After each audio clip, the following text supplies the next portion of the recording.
let yourself settle into stillness. Today we're exploring how physical movement and exercise benefit your skin in remarkable ways. When you think about exercise, you might think about cardiovascular health, weight management, or muscle strength. But exercise also profoundly affects your skin's health and appearance in ways you might not realize. Let's understand what happens to your skin when you exercise regularly. First, and most significantly, exercise improves circulation throughout your body, including to your skin. When you exercise, your heart pumps faster, delivering oxygen-rich blood to all your tissues. Your skin receives more oxygen and nutrients through this increased blood flow. This nourishes your skin cells from within, supporting their function and vitality. Enhanced circulation also means better waste removal. Your skin cells, like all cells, produce metabolic waste products. Good blood flow carries these waste products away more efficiently. This internal cleansing contributes to clearer, healthier-looking skin. That glow you notice after exercise isn't just perspiration. It's increased blood flow, bringing color and vitality to your face. This natural flush is the look of well-nourished skin. Exercise reduces stress, and as we've discussed, stress significantly affects skin health.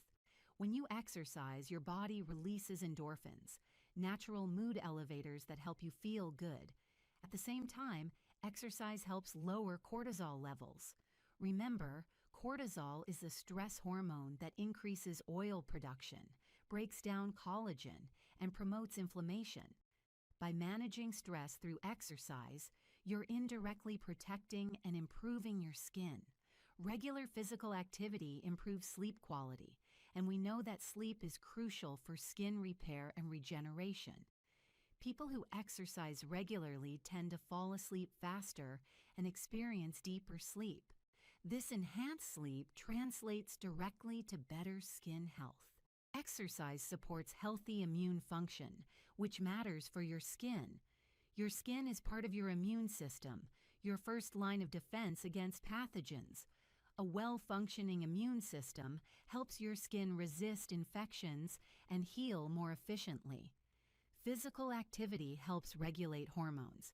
Hormonal imbalances can trigger acne, especially in adults. While exercise alone won't completely balance your hormones, it contributes to overall hormonal health, which can help with hormonally driven skin issues. Exercise promotes lymphatic drainage. Your lymphatic system removes toxins and waste from your body, but unlike your circulatory system, it doesn't have a pump. It relies on muscle movement to function.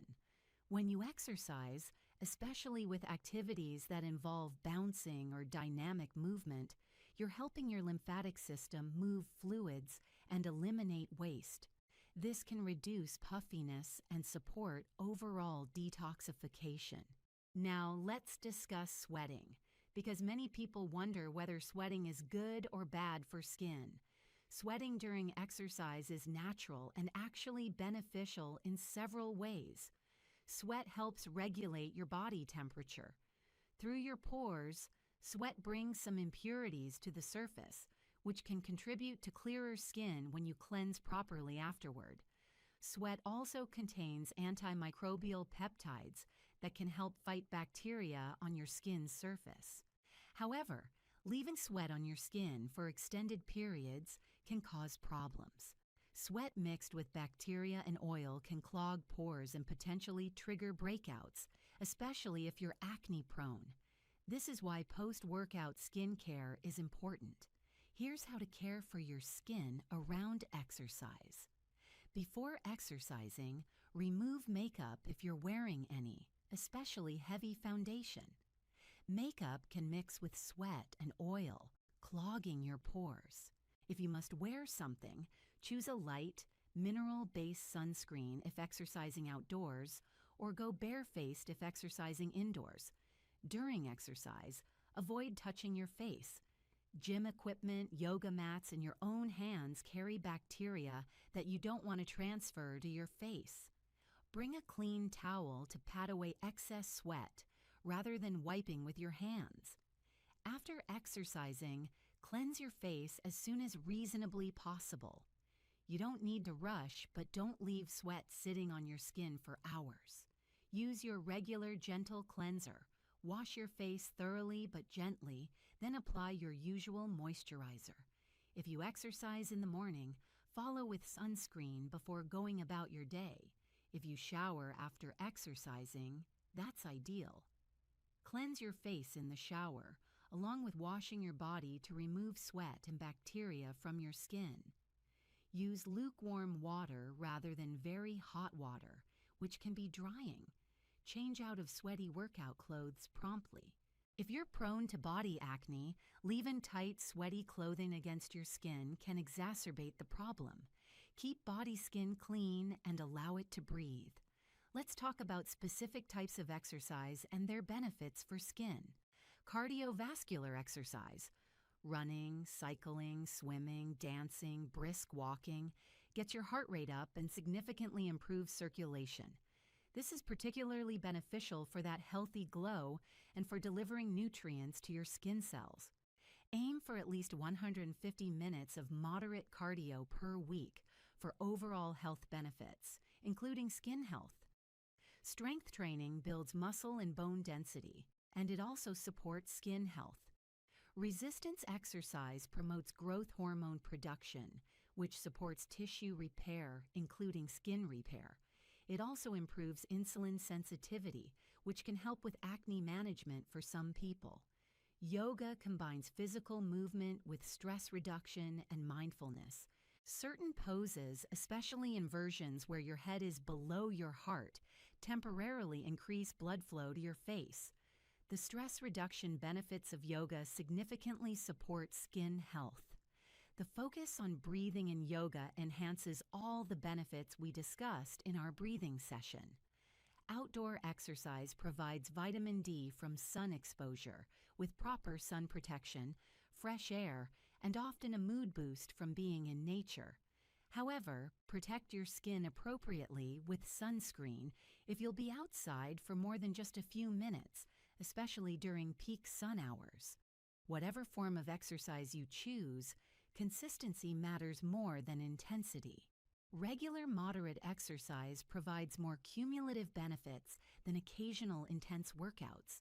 Find activities you genuinely enjoy so you'll maintain them long term. Now let's address some concerns people have about exercise and skin. Will exercise make me break out? Not directly. Exercise itself doesn't cause acne. However, the combination of sweat, bacteria, and oil left on skin, along with tight clothing or headbands creating friction, can trigger breakouts in susceptible individuals. Proper cleansing after exercise prevents this. Will outdoor exercise age my skin? Not if you use sun protection. Yes, UV exposure ages skin, but you can exercise outdoors safely with appropriate sunscreen. The benefits of outdoor exercise often outweigh the risks when you're protecting your skin properly. Can too much exercise harm my skin? Extreme endurance exercise, especially when combined with inadequate nutrition and chronic stress, can potentially affect your skin negatively. But moderate regular exercise is universally beneficial. Listen to your body and maintain balance. Will exercise help my specific skin condition? For acne, regular exercise can help through stress reduction and hormonal regulation, though proper cleansing is essential. For conditions like eczema or rosacea, you'll want to be mindful of overheating and sweating, which can trigger flares. Exercise in cooler environments, stay hydrated, and cleanse gently afterward. Generally, the systemic benefits of exercise support skin health even for those with specific conditions, though you may need to adjust your approach. Let's discuss hydration during exercise because this affects your skin. When you exercise, especially intensely or in heat, you lose fluid through sweat. This fluid loss can affect your skin's hydration if not replaced. Drink water before, during, and after exercise to maintain adequate hydration. Your skin's plumpness and your body's overall function depend on adequate hydration. Consider your environment when exercising. Gyms can harbor bacteria on equipment and mats. Wipe down equipment before using it. Bring your own clean towel and avoid touching your face. If practicing yoga, bring your own mat or use a clean towel over gym mats. These simple precautions protect your skin from unnecessary bacterial exposure. For those with very sensitive or reactive skin, be aware that increased blood flow and body temperature during exercise can cause temporary flushing or redness. This is normal and usually subsides within an hour after exercise. If you have rosacea and find that exercise triggers flares, try cooler environments, less intense exercise, or cooling strategies like using a fan or exercising in cooler parts of the day. As we come toward closing, remember that exercise is one of the most powerful tools you have for overall health, and your skin health is part of that. You don't need expensive gym memberships or complicated equipment. Walking, dancing in your living room, following free online workout videos, doing body weight exercises. All of these count and all provide benefits. The key is regular movement.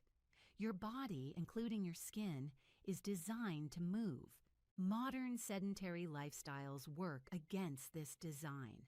Even if you can't exercise intensely, regular moderate movement makes a difference. When you exercise, you're doing something wonderful for your skin.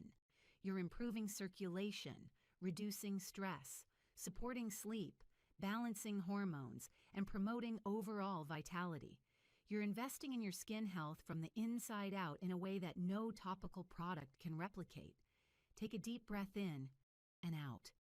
Feel gratitude for your body's ability to move, to strengthen, to find joy in physical activity.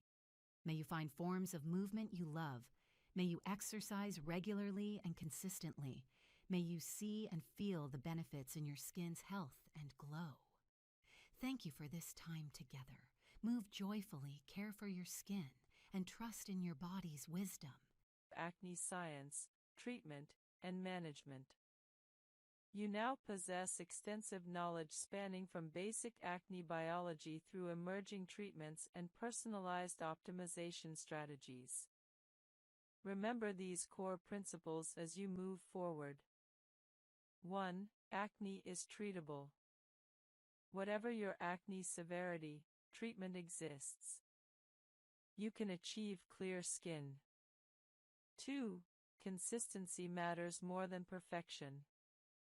Maintaining a routine 90% of the time beats perfect adherence for 2 months than abandonment. 3. Your acne is unique. Treatments that work for others might not work for you, and vice versa. Personalizing based on your response is important. 4. Professional help is valuable. Dermatologists can identify problems you might miss, recommend optimal treatments, and provide professional therapies beyond home care. 5. Mental health is legitimate. Acne's psychological impact is real. Addressing it matters as much as treating physical acne. 6. Lifestyle factors matter. Sleep, stress, diet, and exercise significantly affect acne. Optimizing these supports treatment success. 7. Early intervention prevents complications. Treating acne promptly prevents severe acne and scarring that would result from delayed treatment. 8. Long-term maintenance matters. Achieving clear skin isn't the finish line. Maintaining clarity requires ongoing appropriate management. Your acne journey is unique to you. Some people achieve clear skin with simple topical treatments. Others require comprehensive professional management, including systemic medications. Both paths lead to clear skin. Whether you're just starting acne treatment, struggling with treatment-resistant acne, or maintaining achieved clarity, you now have comprehensive knowledge to guide your path forward. Clear skin is achievable. Your dedication to understanding your acne and implementing appropriate treatment will lead you there. Best wishes on your acne-free future, potentially safe during pregnancy. Topical salicylic acid used in small amounts and limited areas. Large-scale systemic absorption possible though typically minimal. Topical azelaic acid, generally considered safe. Topical clindamycin. Some dermatologists recommend avoiding though others consider it relatively safe. Sulfur-based products. Considered relatively safe historically. Most conservative approach during pregnancy, gentle cleansing only, avoiding all active acne treatments unless absolutely necessary. Many dermatologists recommend waiting to treat acne aggressively until after pregnancy or after breastfeeding concludes if planning to breastfeed. If acne must be treated during pregnancy due to severity or psychological impact, consultation with both your obstetrician and dermatologist ensures treatments are appropriately selected based on risk-benefit analysis specific to your pregnancy. Sometimes treating severe acne is justified despite medication risks if the psychological impact is severe. Post-pregnancy acne sometimes occurs as hormones shift after delivery. Many women tolerate this temporary worsening with the knowledge it typically resolves within months. Breastfeeding considerations. Most topical acne treatments are safe during breastfeeding as systemic absorption is minimal. However, discussing specific medications with your healthcare provider ensures safety. Postpartum hormonal changes sometimes improve acne that was severe during pregnancy. This improvement can be psychologically significant after months of acne during pregnancy. Planning for pregnancy. If you're on acne medications like isotretinoin requires stopping several months before conception. Discuss with your dermatologist if planning pregnancy. Guide 67, Acne in Adolescence, Age-Specific Management and Developmental Considerations. Adolescent acne requires understanding both the physiological changes driving acne and the psychological sensitivities of adolescence. Age-appropriate management optimizes outcomes and builds healthy skin habits for adulthood. Puberty triggers the hormonal changes driving typical adolescent acne. Androgens surge during puberty, stimulating sebaceous gland activity and follicular changes. This is why adolescent acne is so common and often severe. Acne's psychological impact during adolescence is particularly significant due to developmental sensitivity about appearance and social dynamics. Acne during formative teenage years can cause lasting psychological effects. Taking adolescent acne seriously and treating it appropriately is justified.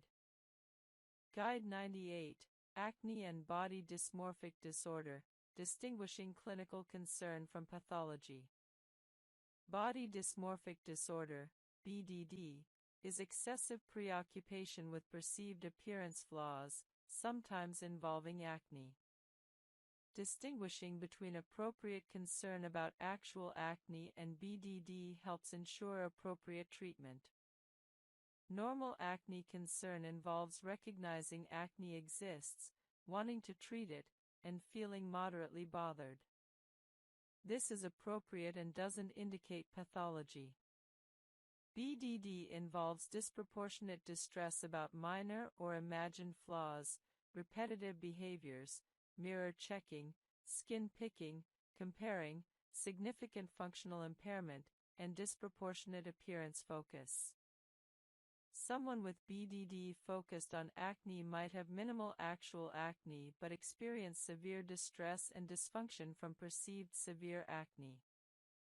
BDD requires mental health treatment, therapy, sometimes medications, rather than dermatological treatment alone.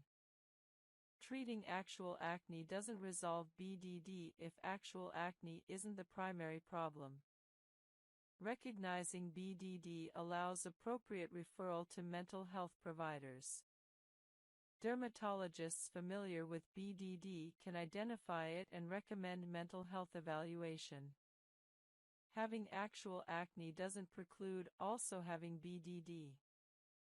Someone might have real acne and also have disproportionate BDD-related distress.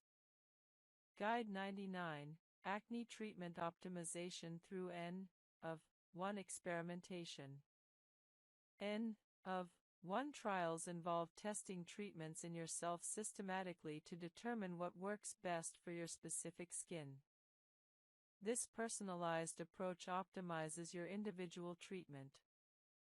N of 1 testing involves trying one treatment change at a time, tracking results objectively, comparing periods with and without treatment. For example, testing whether dairy worsens your acne. Eliminate dairy for 4 weeks while maintaining everything else constant, track acne objectively, then reintroduce dairy and track acne again. If acne improved without dairy and worsens with dairy reintroduction, dairy is likely a personal trigger. Similarly, testing whether specific products, ingredients, stressors, or other factors affect your acne using single-variable experimentation personalizes your treatment.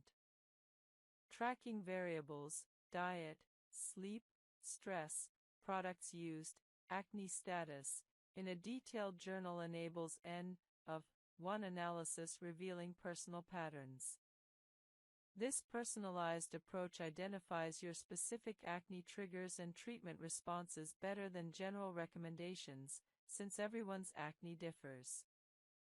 Guide 100, Acne Future, Emerging Research, Potential Breakthroughs, and What's Next. Acne research continues advancing, with numerous promising approaches under investigation. Understanding emerging research provides hope for improved future treatments. Microbiome-targeted treatments using probiotics or postbiotics specifically addressing acne-associated microbiota changes are in development. These might provide more targeted bacterial management than broad-spectrum antibiotics. Precision medicine approaches using genetic testing to predict acne predisposition and treatment response are emerging. Personalized treatment based on genetic profiles might become reality. Immunotherapy approaches boosting immune response to acne bacteria or reducing inflammation are under investigation. Nanotechnology delivery systems enabling more targeted, deeper drug delivery are advancing. Future treatments might be more effective and have fewer side effects through optimized delivery. Gene therapy approaches, still experimental and far from clinical use, might eventually target genetic predisposition to acne. Plant-based and botanical treatments with stronger evidence are being developed. Future treatments might offer natural alternatives to synthetic drugs. Combination approaches targeting multiple acne mechanisms simultaneously are increasingly recognized as optimal.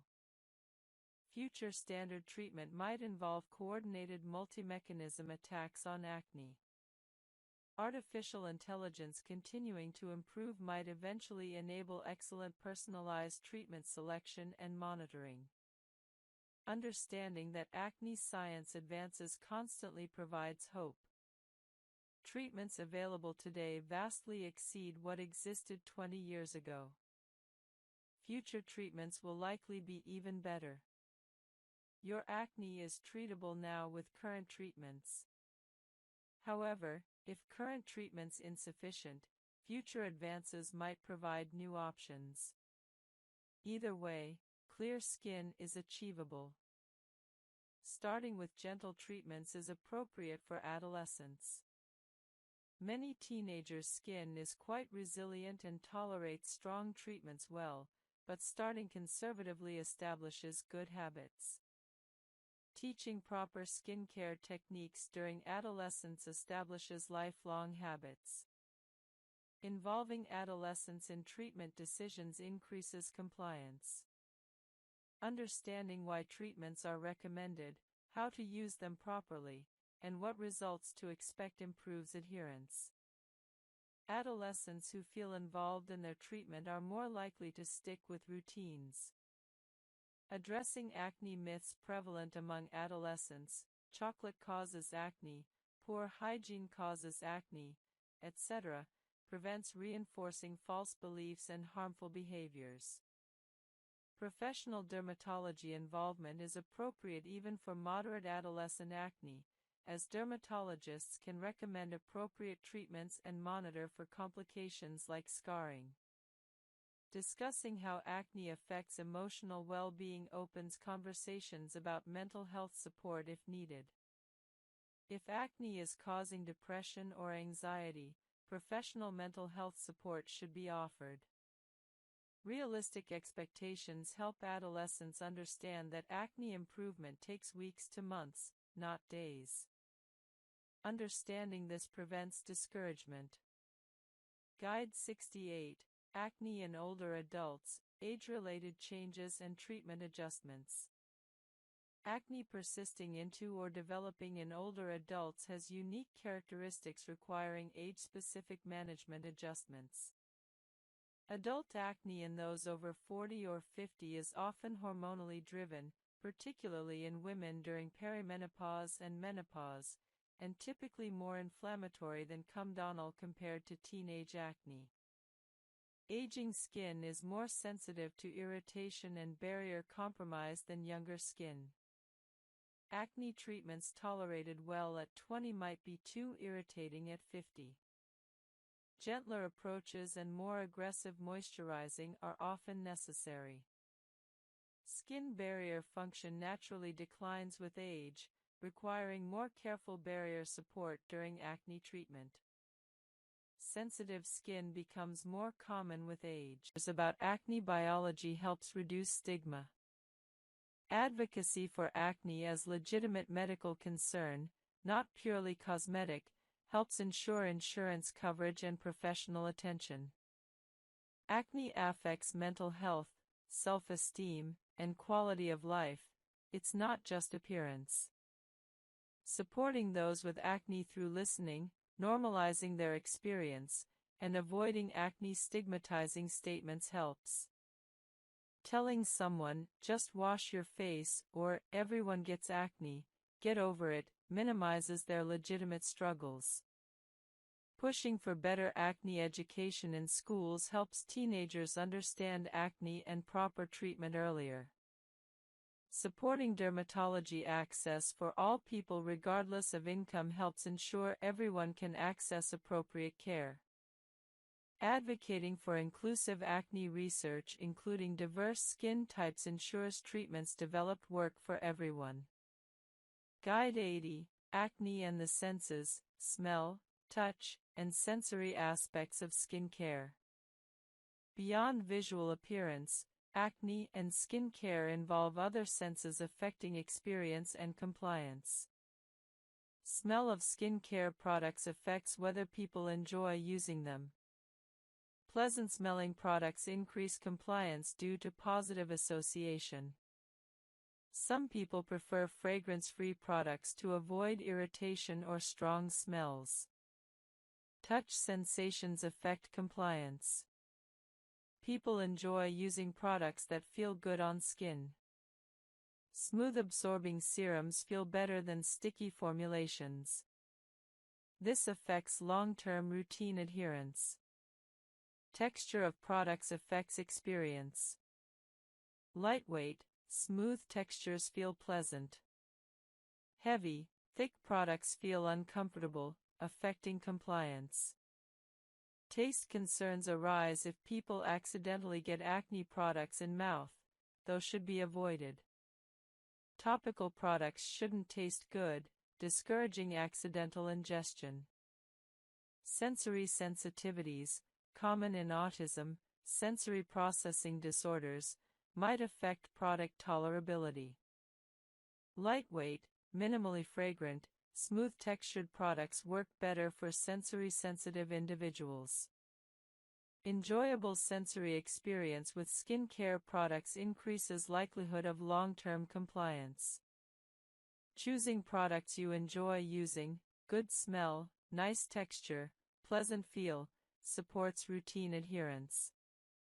Guide 81, Acne Recovery and Psychological Healing Post-Treatment. After achieving clear skin, psychological healing, moving past acne-related trauma, anxiety, or self-image damage, matters as much as physical healing. Cognitive reframing of acne experience recognizes acne as surmounted challenge rather than permanent identity. I had acne and overcame it differs from I am acne-prone in psychological impact. Rebuilding self-esteem after acne involves recognizing beauty and worth beyond skin appearance. Therapy or self-help work might support this. Managing residual anxiety about future acne recurrence is important. Some anxiety is adaptive, maintaining treatment compliance, but excessive worry isn't. Balance maintaining treatment with accepting that occasional breakouts don't mean failure. Celebrating clear skin and the journey to achieve it acknowledges the effort and success. This positive reinforcement supports continued treatment compliance. Relationships and social anxiety that develop during severe acne might persist even after clear skin. Gradual re-engagement in avoided activities supports recovery. Professional mental health support helps process acne-related psychological impact if significant trauma occurred. Guide 82, Acne and Climate Change, How Environmental Factors May Shift Acne Patterns. As climate changes, acne patterns and triggers might shift. Understanding climate-acne relationships helps anticipate these changes. Increasing temperatures in many regions mean more heat-driven acne. Sweat production increases with heat, increasing occlusion-related acne. Climate change's warming trend might increase acne prevalence. Increased humidity in some regions promotes bacterial growth and acne. Drier climates in other regions increase barrier compromise, contributing to acne. Increased air pollution from climate change effects worsens acne through oxidative stress and particle occlusion. Seasonal shifts might change acne seasonality patterns as climate changes. Increased stress from climate-related anxiety might affect acne through stress hormone pathways. Water quality changes from climate change might affect acne through different water exposure. While current climate change effects on acne are not yet clearly documented, these theoretical relationships suggest acne patterns might shift with climate. Being adaptable in acne management as environmental factors change is prudent. Guide 83, Acne in the Digital Age, Social Media, Online Communities, and Misinformation. Social media and online communities have transformed acne experience. Understanding digital age acne realities helps navigate benefits and pitfalls. Social media's focus on flawless appearance increases appearance anxiety and acne-related distress for some. Comparing yourself to filtered, edited images causes unrealistic expectations and self-esteem damage. Curated social media images where people show only their clearest skin days or use heavy filtering distort reality. Recognizing that everyone has imperfect skin days helps maintain perspective. Online acne communities provide support, shared experiences, and practical advice. These communities normalize acne and reduce isolation. Misinformation about acne spreads rapidly online. Evaluating source credibility and distinguishing evidence-based information from marketing or myth is important. Online acne forums sometimes feature unverified treatment claims. Being skeptical of anecdotal stories and seeking professional guidance for unusual claims protects you. Telemedicine dermatology accessed online expands access to professional care, beneficial for those without nearby specialists. Online skin analysis apps using AI might provide useful guidance but shouldn't replace professional assessment. Limiting social media exposure, particularly comparing images, supports mental health during acne treatment. Guide 84. Acne treatment in resource-limited settings. Many people globally lack access to standard acne treatments. Understanding available low-cost options and treatment adaptations helps those with limited resources.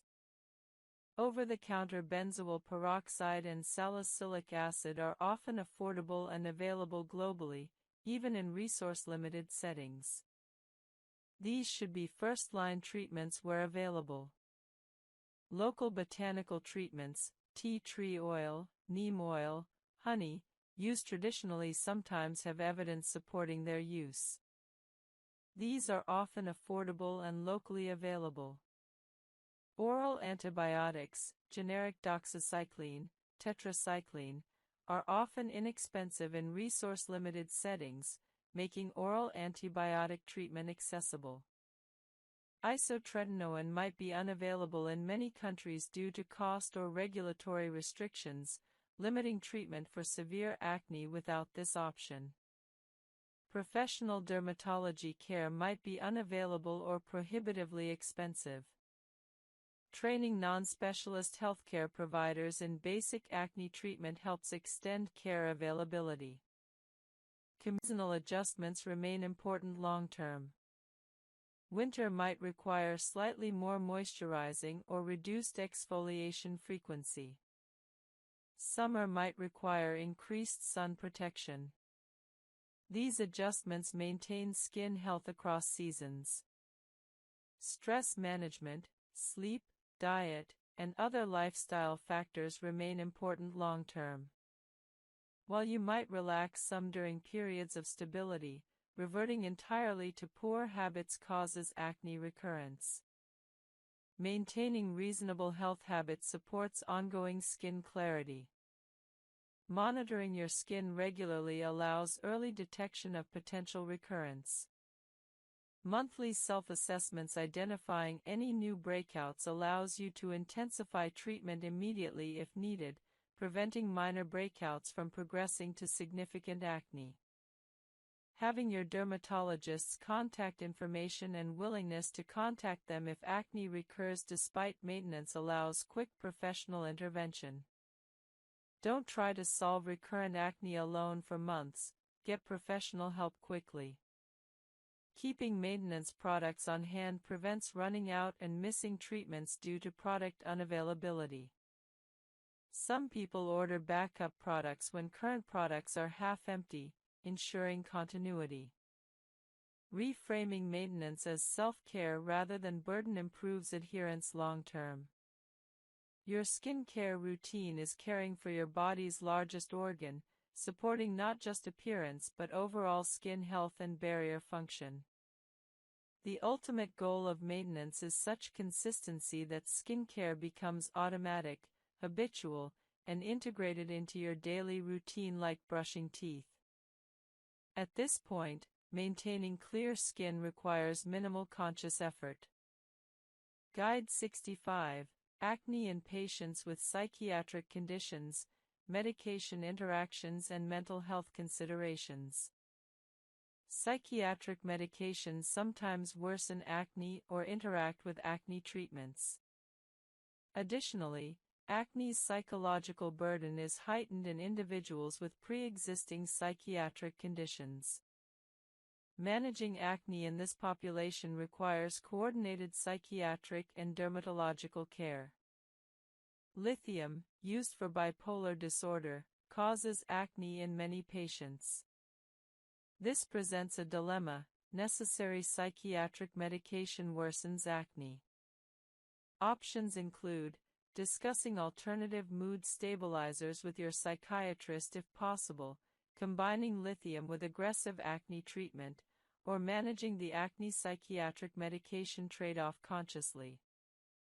Antipsychotic medications sometimes worsen acne through various mechanisms, though the effect is variable and many antipsychotics don't significantly affect acne. Discussing medication side effects with your psychiatrist helps identify if acne worsening is medication-related. SSRIs, antidepressants, generally don't worsen acne and might indirectly improve it by reducing stress. However, individual variation exists.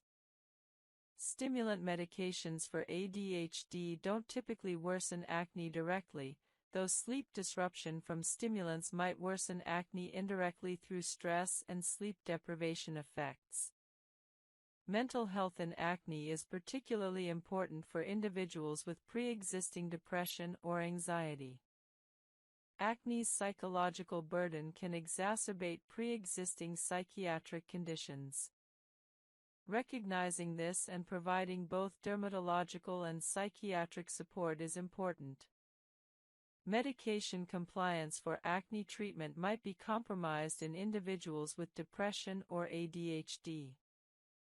Depression reduces motivation, and ADHD can cause forgetfulness. Building medication adherence support, reminders, routine integration, accountability, helps overcome these barriers. Discussing psychiatric medications and acne concerns with your psychiatric provider helps identify which medications, if any, might worsen acne. Sometimes alternative medications without acne side effects exist. Coordinated care between dermatology and psychiatry optimizes outcomes. Each provider should be aware of the other's concerns and treatments. Guide 66, Acne Treatment and Pregnancy, Safe Options and Contraindications. Pregnancy significantly constrains acne treatment options due to risks of medications to the fetus. Understanding safe treatments during pregnancy allows continued acne management while protecting fetal health. Absolutely contraindicated during pregnancy: isotretinoin, severe teratogen causing birth defects, tretinoin and other prescription retinoids, significant teratogenic risk, oral antibiotics like doxycycline, risks to fetus and teeth, spironolactone, potential effects on male fetus development. Benzoyl peroxide is traditionally avoided, though new evidence suggests safety. Potentially safe during pregnancy: topical salicylic acid used in small amounts and limited areas, large-scale systemic absorption possible though typically minimal, topical azelaic acid, generally considered safe, topical clindamycin, some. Chloracne results from exposure to chlorinated hydrocarbons in chemical manufacturing. This is rare, but when occurs, is severe. Chloracne is characterized by cystic acne and systemic symptoms from toxic chemical exposure. Prevention strategies for occupational acne include wearing protective equipment, gloves, long sleeves, face protection when possible, washing thoroughly at end of work shifts to remove chemicals from skin, changing out of contaminated clothing immediately, using workplace-provided safety measures and equipment, discussing with employers if exposures can be reduced or if different equipment can minimize exposure. Treating occupational acne while reducing exposures through workplace modifications is important. Standard acne treatments combined with occupational hygiene improvements provide best results. Workplace legal considerations matter if acne results from unsafe occupational exposures. In some jurisdictions, occupational skin diseases are covered under workers' compensation. Documenting occupational exposure history and acne onset can establish occupational causation. Guide 57, Asian Skin, Rosacea, and Acne in East Asian Populations. East Asian skin has specific characteristics affecting acne presentation and treatment response. Understanding these characteristics improves acne management in East Asian populations.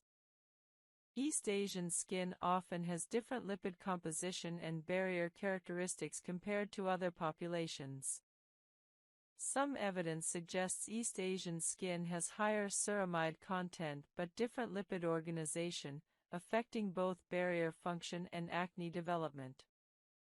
Rosacea is increasingly recognized in East Asian populations, though historically was underdiagnosed. East Asian rosacea often presents as acne-like lesions, acne rosacea, potentially confused with bacterial acne. Recognizing rosacea as distinct from acne ensures appropriate treatment selection.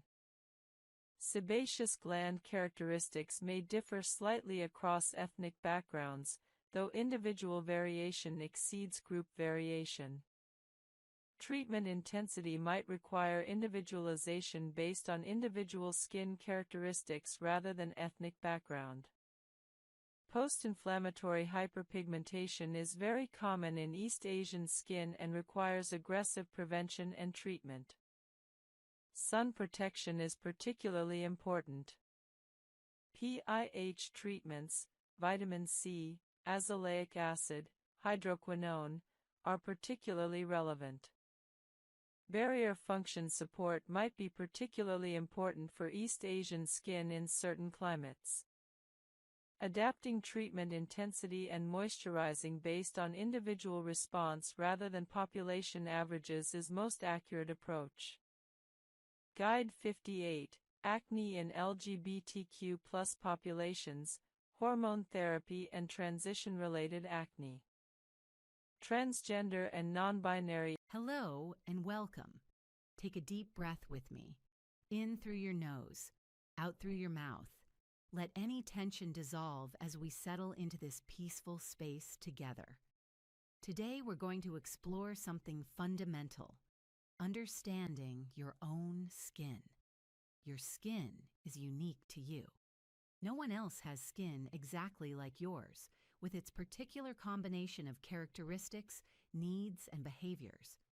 Understanding your skin type and specific concerns is the foundation of effective skincare. When you truly know your skin, you can choose products and treatments that actually work rather than following trends that might not serve you. Let's start by clarifying an important distinction: skin type versus skin concerns. Your skin type is your skin's natural baseline condition. It's relatively stable and doesn't change much over time. Skin concerns, on the other hand, are specific issues that can come and go, that can be addressed and improved with targeted care. First, let's explore the main skin types. Remember, very few people have just one pure skin type. Most of us are somewhere on a spectrum or have combination characteristics. That's completely normal. Normal skin is the baseline we compare everything to. If you have normal skin, you're fortunate. It means your skin is balanced, not too oily, not too dry. It feels comfortable throughout the day. Your pores are relatively small. You rarely experience breakouts or excessive dryness. Your skin tolerates most products well without becoming irritated. If this describes you, your main goal is maintenance, protecting your skin and keeping it balanced. And dry skin feels tight, especially after cleansing.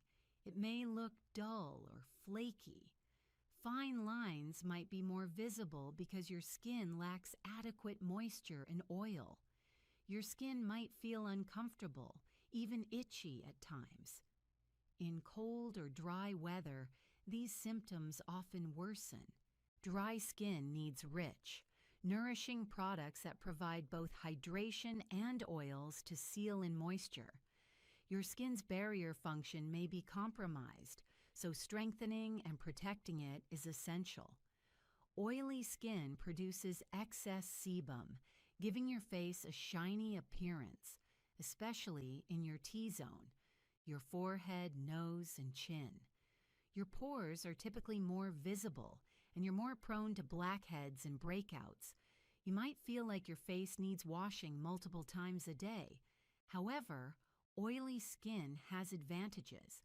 It tends to age more slowly because the extra oil provides natural protection and moisture. The key is managing oil production without stripping your skin, which would only trigger more oil production. Combination skin is exactly what it sounds like, a combination of oily and dry. Typically, your T-zone is oily while your cheeks are normal to dry. This is actually one of the most common skin types. The challenge is addressing different needs in different areas. You might need lighter products for your T-zone and richer products for your cheeks, or you might find a balanced product that works well everywhere. Sensitive skin isn't actually a skin type in the traditional sense, but it's an important category. If you have sensitive skin, it means your skin reacts easily to products, environmental factors, or ingredients. You might experience redness, burning, stinging, or itching when using certain products. Your skin might be reactive to temperature changes, stress, or certain foods. Sensitive skin requires gentle, minimal ingredient products and careful patch testing of anything new. Now, how do you determine your skin type? Here's a simple test you can do at home. Cleanse your face gently with a mild cleanser. Pat dry and don't apply any products. Wait 1 hour, then examine your skin carefully. If your skin feels tight and looks dull, you have dry skin. If you see shine across your entire face, you have oily skin. If you see shine only in your T-zone while your cheeks feel comfortable, you have combination skin. If your skin feels comfortable all over without tightness or excessive shine, you have normal skin. This test isn't perfect, but it gives you a good starting point for understanding your skin's baseline behavior. Now let's move to skin concerns. These are specific issues that might affect any skin type. You can have oily skin with hyperpigmentation, or dry skin with acne, or any combination. Understanding your concerns helps you choose targeted treatments. Acne is a concern, not a skin type. While it's more common with oily skin, people with any skin type can experience breakouts. Acne requires targeted treatment with ingredients like salicylic acid, benzoyl peroxide, or retinoids, combined with gentle, non-comedogenic base products appropriate for your skin type. Hyperpigmentation refers to dark spots or patches on your skin. These can result from sun damage, acne scars, melasma, or inflammation. Ingredients like vitamin C, niacinamide, alpha-hydroxy acids, and retinoids can help fade hyperpigmentation over time. But the most crucial step is diligent sun protection. Without SPF, hyperpigmentation will continue to darken, and new spots will form. Dehydration is different from dryness. Dry skin lacks oil, while dehydrated skin lacks water. Any skin type, even oily skin, can be dehydrated. Dehydrated skin feels tight, looks dull, and fine lines may be more visible. The solution is hydrating products with humectants like hyaluronic acid, along with adequate water intake, and avoiding harsh products that strip moisture. Redness and rosacea fall on a spectrum from occasional flushing to persistent redness to the visible blood vessels and bumps of rosacea. Triggers can include temperature extremes, spicy foods, alcohol, stress, and certain skincare ingredients. Gentle products, barrier repair ingredients, and avoiding triggers are key. Sunscreen is essential as sun exposure can worsen redness. Large pores are a common concern, especially with oily skin. Pore size is largely genetic, and you cannot actually shrink pores permanently. However, you can minimize their appearance by keeping them clear with regular exfoliation and by keeping your skin well hydrated, which plumps the skin and makes pores less noticeable. Fine lines and wrinkles become more apparent as we age. Prevention through sun protection is most effective, but retinoids, peptides, and good hydration can improve their appearance over time. Texture concerns include roughness, bumps, or uneven skin. Regular gentle exfoliation, retinoids, and proper hydration can significantly improve texture over several weeks to months. Now, here's where understanding gets practical. Once you know your skin type and concerns, you can build a routine that addresses both. If you have dry skin with hyperpigmentation, you need rich, hydrating base products plus targeted brightening treatments. Your cleanser should be creamy and gentle. Your moisturizer should be rich. Your treatment products might include vitamin C serum and perhaps a gentle retinoid at night. And sunscreen is absolutely essential every day. If you have oily skin with acne, you need lightweight, oil-free products that won't clog your pores, plus acne-fighting ingredients. Your cleanser might contain salicylic acid. Your moisturizer should be gel-based or very light. Your treatment products might include benzoyl peroxide or retinoids. You still need moisturizer and sunscreen. Oily skin needs these too. If you have combination skin with sensitivity, you need balanced products that don't trigger reactions. Gentle, fragrance-free formulas are essential. You might use slightly different products on different areas of your face if needed. The key is addressing your skin type with your base routine, your cleanser, moisturizer, and sunscreen, and addressing your specific concerns with targeted treatments layered in appropriately. Your skin will also change with seasons, hormones, stress levels, and age. The oily skin you had in summer might become combination in winter. The dry skin you have now might become more normal once you establish a good routine.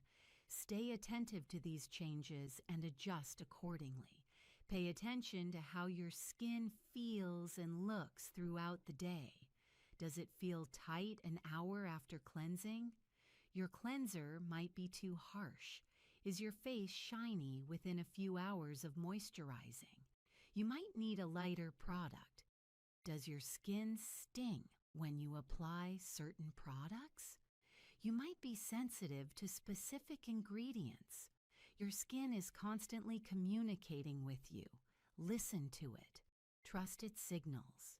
If something burns, stings excessively, or causes redness, your skin is telling you it doesn't like that product. Honor that message. Keep a simple log if it helps. Note which products you're using and how your skin responds over days and weeks. This can help you identify what works and what doesn't, especially when you're trying new products. When trying new products, introduce them one at a time. Wait at least a week, ideally 2, before adding another new product. This way, if you have a reaction, you'll know exactly what caused it. If you start 3 new products at once and break out, you won't know which one was the culprit. Patch testing is wise for anyone, but especially if you have sensitive skin or have had reactions before. Apply a small amount of the new product to a discrete area, behind your ear or on your inner arm, and wait 24 to 48 hours to see if you react.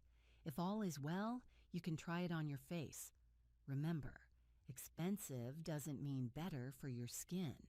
A drugstore moisturizer might work perfectly for you, while a luxury serum might cause irritation.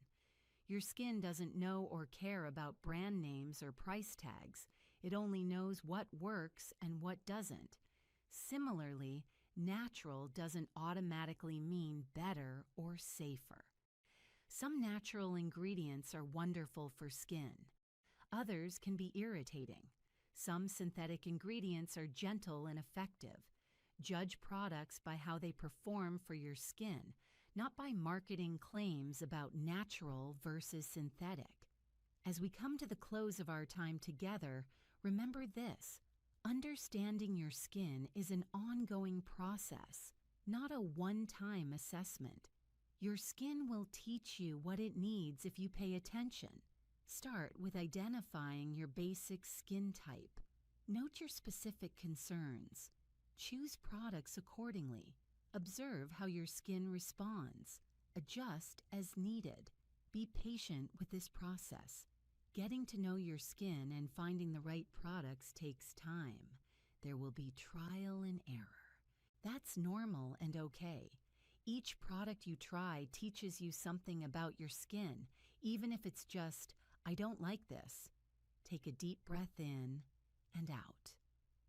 You now understand the foundation of knowing your skin, its type, its concerns, and how to work with both. May you develop a deep, intuitive understanding of your own skin. May you choose products that truly serve your needs. May you trust your skin's wisdom and honor its messages. Thank you for this time together. Be well and listen to your skin with kindness. Welcome, and take a calming breath. Today we're going to demystify something that confuses many people: skincare ingredient lists. Learning to read and understand product labels empowers you to make informed choices about what you put on your skin. Looking at an ingredient list can feel overwhelming. There are long chemical names, unfamiliar terms, and dozens of ingredients in a single product. But with some basic knowledge, you can decode these lists and understand what you're actually applying to your skin. Let's start with how ingredient lists are structured, because this gives you immediate valuable information. In most countries, including the United States, ingredients must be listed in descending order by concentration. The first ingredient is present in the highest amount, the second ingredient is second most abundant, and so on. This continues until you reach concentrations below 1%, at which point ingredients can be listed in any order.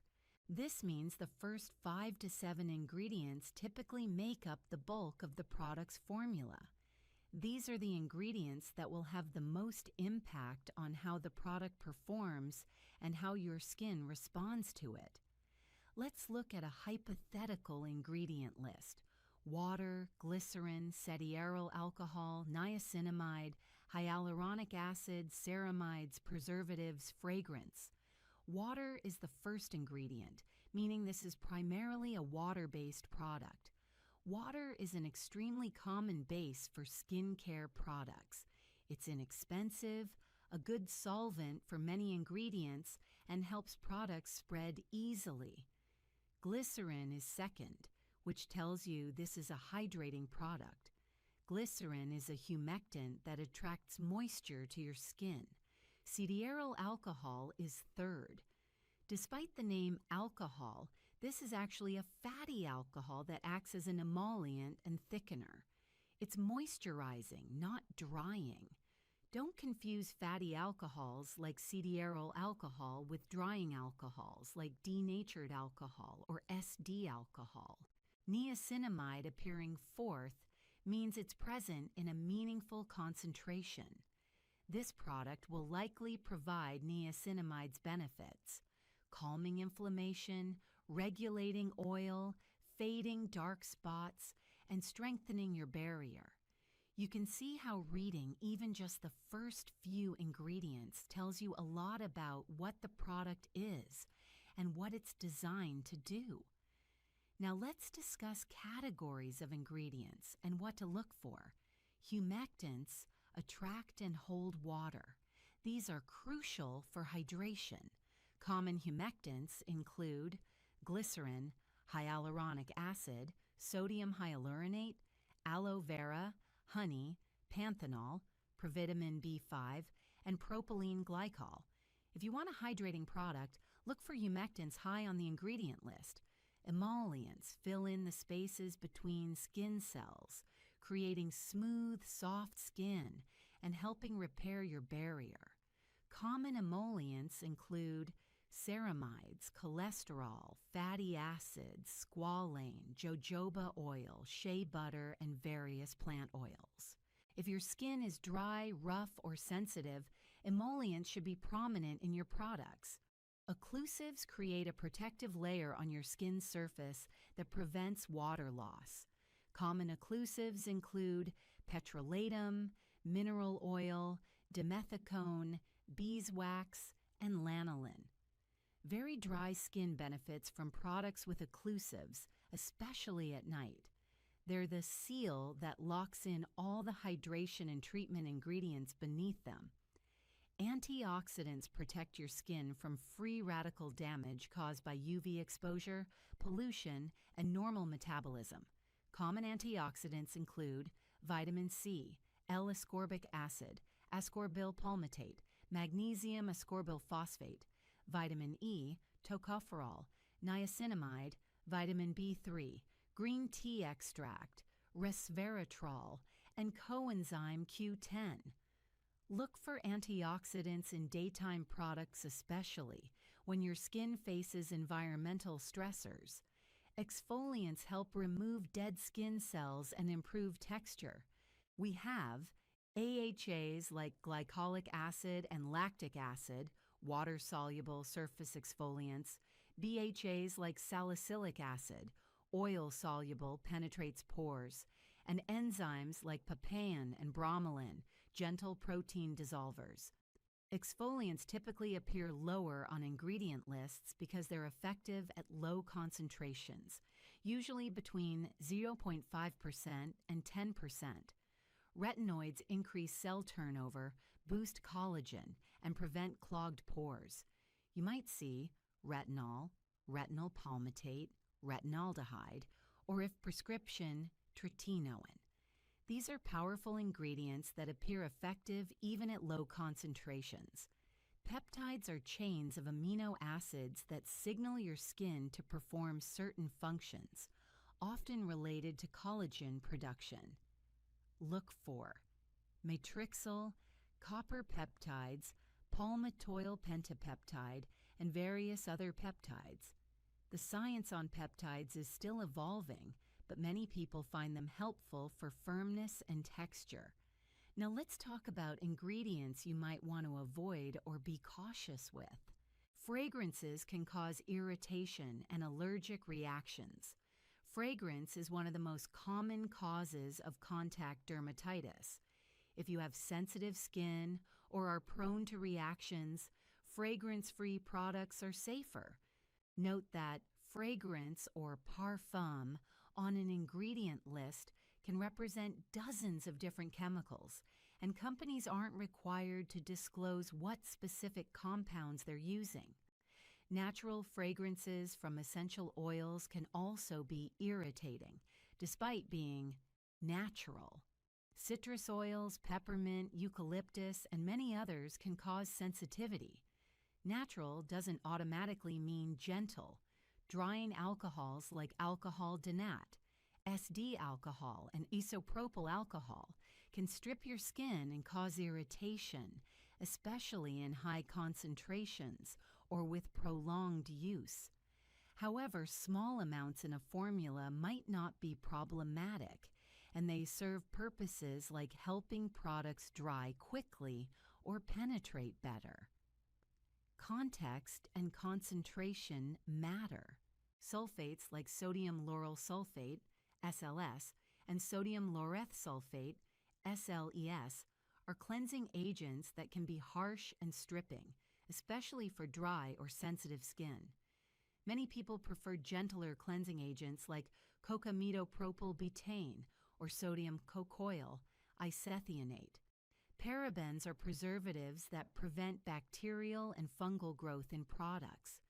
They've been controversial due to concerns about hormone disruption, though research hasn't definitively proven harm at the concentrations used in cosmetics.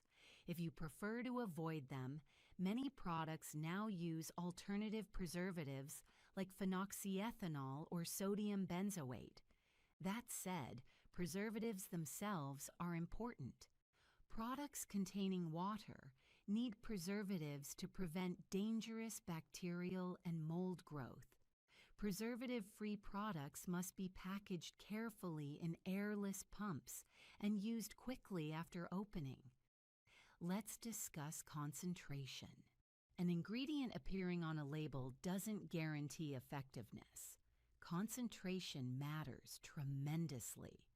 For instance, if vitamin C appears near the end of a long ingredient list, it might be present only in trace amounts for marketing purposes. This is sometimes called fairy dusting, adding trendy ingredients in tiny amounts that won't actually provide benefits just so they can appear on the label.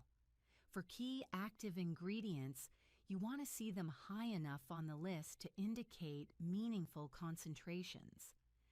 If you're buying a niacinamide product, niacinamide should appear within the first 7 ingredients or so, not tucked away at the end. Effective concentrations vary by ingredient.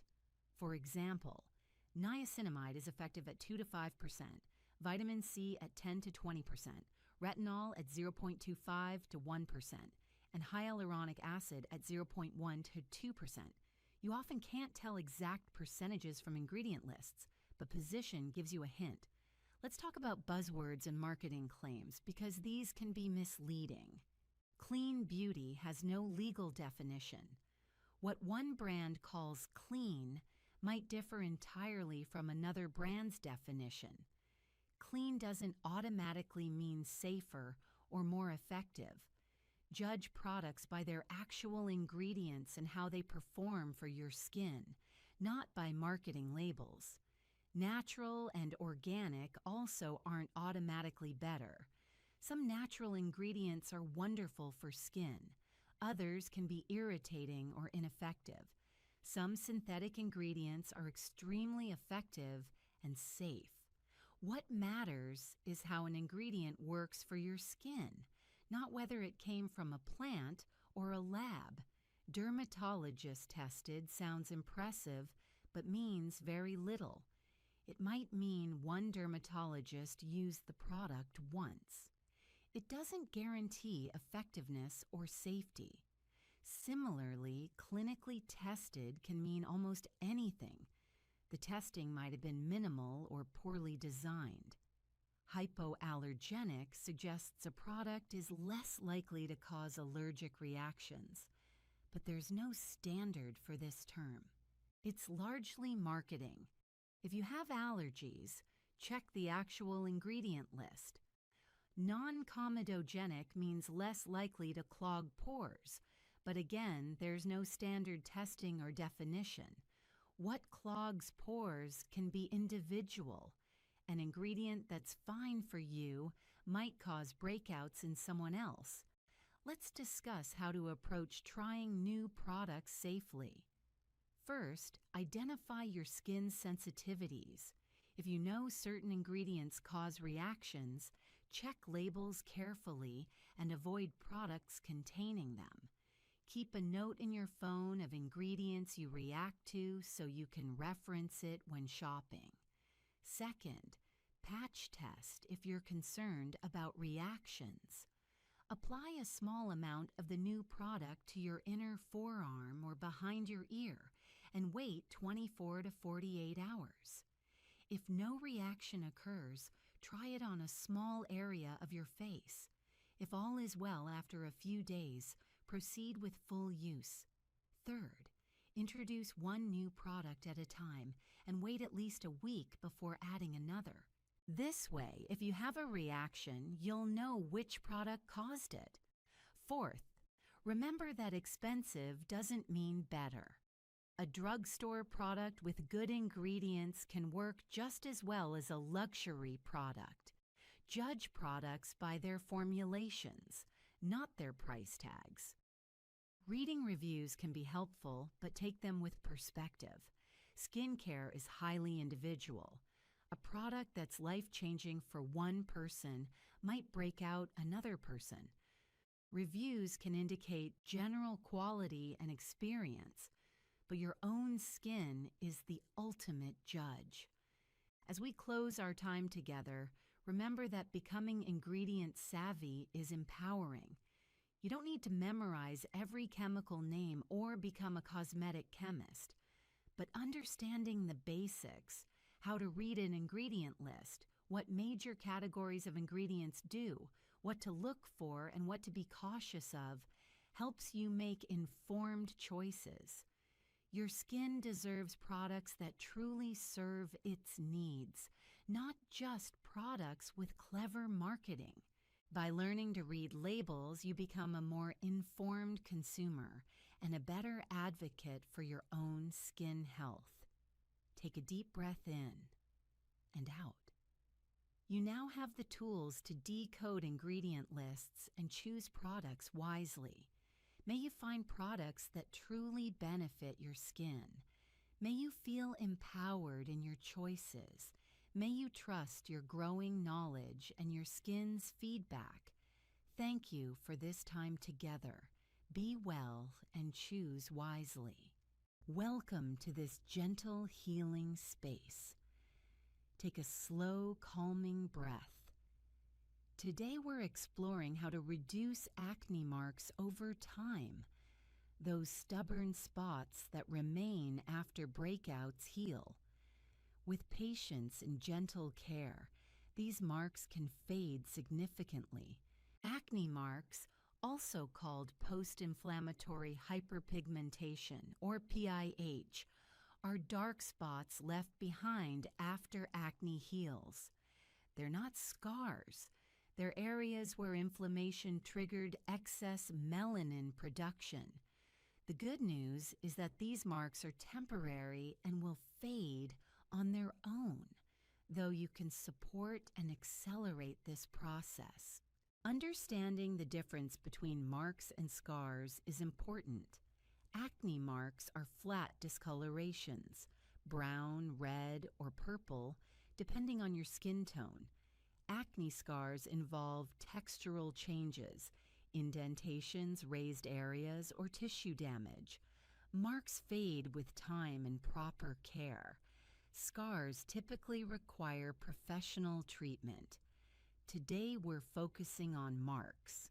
The most important step in reducing acne marks is preventing new ones. This means treating active acne gently to minimize inflammation, never picking or squeezing pimples, which increases inflammation and darkening, and protecting your skin from sun exposure, which darkens marks significantly. Sun protection is absolutely crucial for fading acne marks. UV exposure triggers melanin production, making marks darker and slowing fading dramatically. Wear broad-spectrum SPF 30 or higher every single day, even when indoors or when it's cloudy. Reapply if you're outside for extended periods. Without consistent sun protection, other treatments will be far less effective. Now let's discuss treatments that support mark fading. Several ingredients have been proven to help fade hyperpigmentation safely and effectively. Vitamin C is a powerful antioxidant that inhibits melanin production and brightens skin. Use a serum with 10–20% L-ascorbic acid, the most effective form. Apply it in the morning under moisturizer and sunscreen for antioxidant protection throughout the day. Be patient. Vitamin C takes several weeks to show visible results. Niacinamide reduces inflammation, which prevents marks from forming and helps fade existing marks by inhibiting melanin transfer. A serum or moisturizer with 5–10% niacinamide can be used twice daily and works well with other ingredients. Alpha-hydroxy acids like glycolic or lactic acid exfoliate surface layers, encouraging cell turnover that gradually removes pigmented cells. Start with 5 to 8% concentration 2 or 3 times weekly. As your skin builds tolerance, you can increase frequency. Always use AHAs in the evening and be diligent with sun protection the next day. Azelaic acid addresses both active acne and marks simultaneously. It has antibacterial properties and inhibits melanin production. A treatment with 10 to 20% azelaic acid can be used once or twice daily. Retinoids accelerate cell turnover, bringing fresher, less pigmented cells to the surface while preventing new pigmentation. Over-the-counter adapalene or prescription tretinoin used consistently over months significantly fades marks. Start slowly, 2 to 3 times weekly, and build tolerance. Always use retinoids at night with thorough sun protection the next day. Kojic acid, licorice root extract, and arbutin are natural ingredients that inhibit melanin production. Look for serums containing these ingredients. They're gentle and can be used daily. Tranexamic acid is a newer ingredient showing promise for fading hyperpigmentation. Products with 2 to 5% tranexamic acid can be incorporated into your routine. Layer these ingredients thoughtfully. A common effective routine: morning, vitamin C serum, niacinamide moisturizer, sunscreen; evening, cleanser, AHA or retinoid, niacinamide moisturizer. Don't use all actives at once. Choose 2 to 3 that work for your skin and use them consistently. Rotation works well. AHA one night, retinoid the next. Rest day, repeat. Be patient. Acne marks take time to fade. Typically 3 to 6 months for significant improvement, sometimes up to a year for complete fading. Consistency matters more than intensity. Gentle, regular use of effective ingredients will fade marks over time. Professional treatments can accelerate fading if home care isn't sufficient. Chemical peels performed by professionals provide deeper exfoliation. Microneedling stimulates collagen production and can help fade marks. Laser treatments target pigmentation specifically, but can be expensive and require downtime. Discuss these options with a dermatologist if you're interested. Professional treatments combined with good home care give the best results. Lifestyle factors affect mark fading.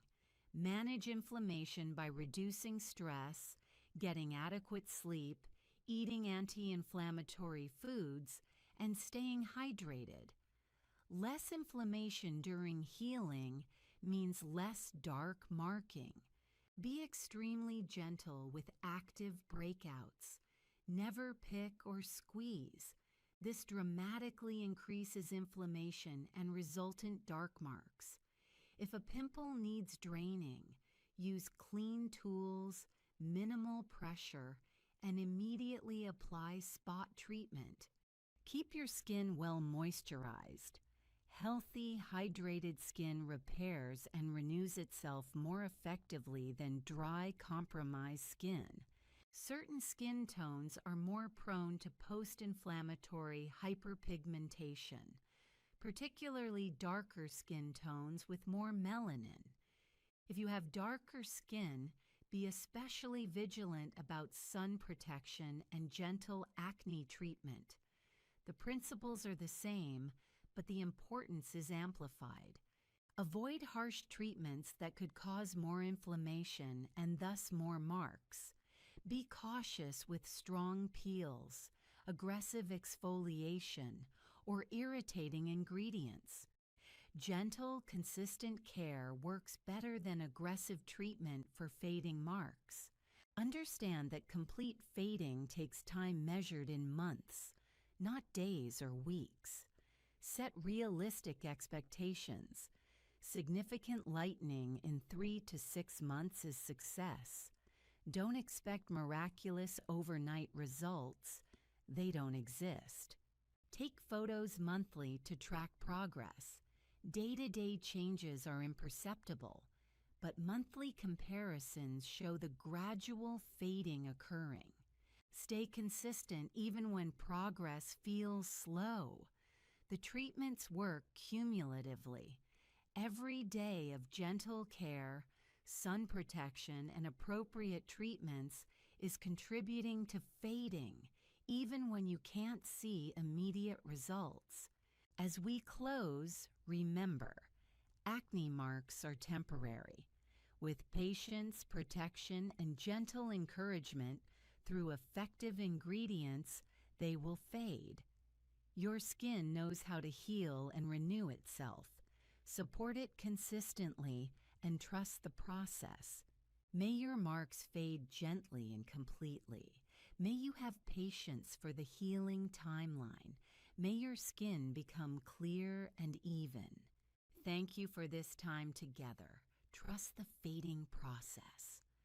Caffeine and alcohol intake timing affects sleep quality. Caffeine consumed in the afternoon or evening disrupts sleep onset and quality. Alcohol consumption in the evening worsens sleep quality even though it might initially make you drowsy. Avoiding caffeine after 2 p.m. and limiting evening alcohol consumption improves sleep. Exercise supports both sleep quality and acne management through multiple mechanisms. Regular aerobic exercise, 30 minutes, 5 times weekly, improves sleep quality, reduces stress, regulates hormones, and improves acne. However, exercising too close to bedtime, within 3 hours, might disrupt sleep. Exercising earlier in the day optimizes both sleep and acne benefits. Sleep-specific skincare involves protective measures during sleep. Applying a heavy, occlusive moisturizer or night cream before bed protects skin during nighttime and supports barrier health. Night creams are often richer than daytime moisturizers because you don't need to worry about appearance or mattifying for makeup. Overnight hydrating masks provide intense hydration during sleep. Some people use occlusive oils, just a few drops of facial oil over moisturizer, to lock in maximum hydration overnight. Retinoid application at night leverages sleep's restorative processes. Applying retinoids in the evening, or before bed if your routine allows, means they work while your skin undergoes growth and repair during sleep. This timing often provides better results than morning retinoid application, though this varies individually. Acne spot treatments can be applied before bed to work overnight without interfering with daytime activities. Leaving benzoyl peroxide or other treatments on overnight provides extended contact time for therapeutic benefit. Silk or satin sleep masks or pillowcases are promoted for anti-aging and acne benefits. The reduced friction might slightly reduce acne, and the reduced moisture absorption compared to cotton might help slightly, but these effects are modest compared to other acne management strategies. If you like the feel of silk pillowcases and can afford them, they're worth trying, but they're not necessary for acne management. Optimizing sleep requires a multifaceted approach, maintaining 7 to 9 hours nightly, keeping consistent sleep schedules, avoiding evening screen use, limiting caffeine after 2 p.m., maintaining cool, moderate humidity bedroom, and changing pillowcases frequently. These changes take 2 to 3 weeks to impact acne, but most people notice significant improvement in acne after optimizing sleep long-term. Sleep is one of the most underrated acne management strategies. While topical treatments and professional treatments receive most attention, sleep optimization often provides dramatic acne improvement that rivals pharmaceutical treatments. Prioritizing sleep is one of the highest impact acne management strategies available. Guide 35, Water Quality, Hydration Science, and Optimal Water Intake for Clear Skin. While "drink water for clear skin" is commonly repeated, the mechanisms behind water's role in skin health and the specific amount of water actually needed for acne improvement are often misunderstood. Understanding water science and optimal hydration supports acne management. The myth that specific water quantities, 8 glasses daily, etc., directly treat acne is oversimplified. While adequate hydration supports overall health and skin function, consuming excessive water beyond your actual hydration needs doesn't further improve acne. However, maintaining proper hydration throughout the day supports skin health in multiple ways. Dehydration compromises skin barrier function. When your body is dehydrated, your skin compensates by producing more sebum to maintain oil barrier protection.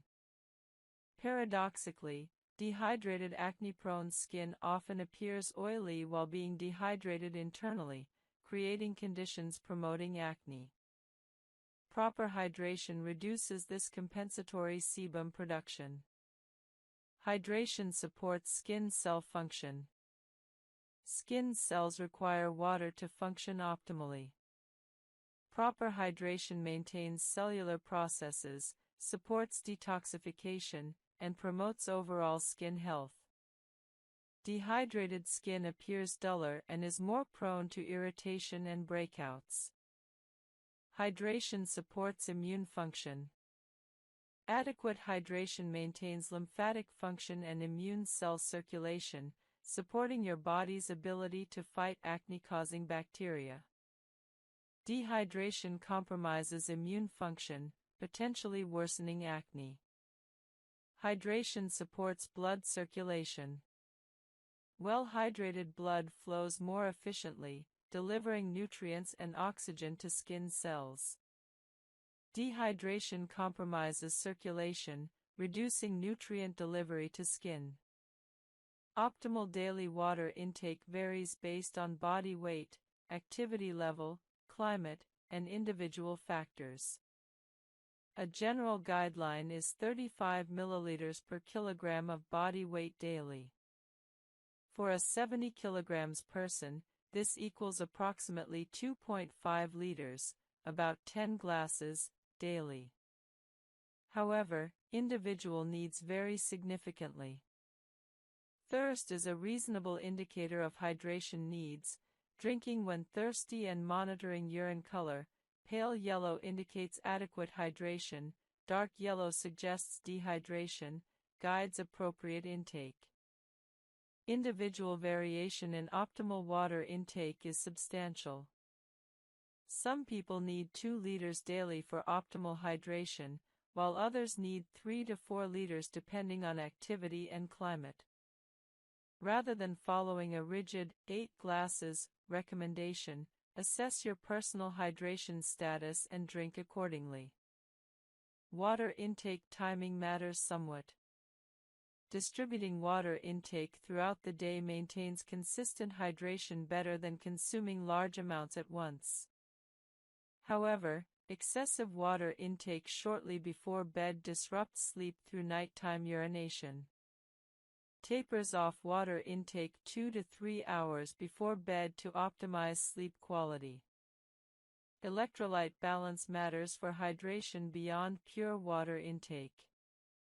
Excessive water intake without sufficient electrolyte intake, sodium, potassium, magnesium, can disrupt electrolyte balance, causing problems. Consuming electrolyte-containing beverages or foods alongside water maintains balance. However, the Western diet typically contains adequate sodium, so electrolyte concerns are minimal for most people unless they're exercising extensively or sweating significantly. water quality affects skin and acne through multiple mechanisms.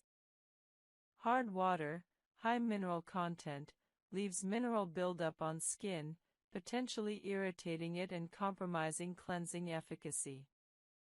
Soft water cleanses more effectively. If you have very hard water, installing a water softener or using a shower filter might help. However, evidence for hard water directly worsening acne is limited. Chlorinated water can irritate acne-prone skin. Chlorine is drying and potentially irritating. Using filtered water for cleansing if you have highly chlorinated tap water might help. However, most chlorine in tap water is minimal and unlikely to significantly impact acne. Hot water is more drying to skin than lukewarm or cool water. Cleansing with lukewarm water rather than hot water reduces water-related dryness, particularly important for acne-prone skin already potentially compromised by active treatments.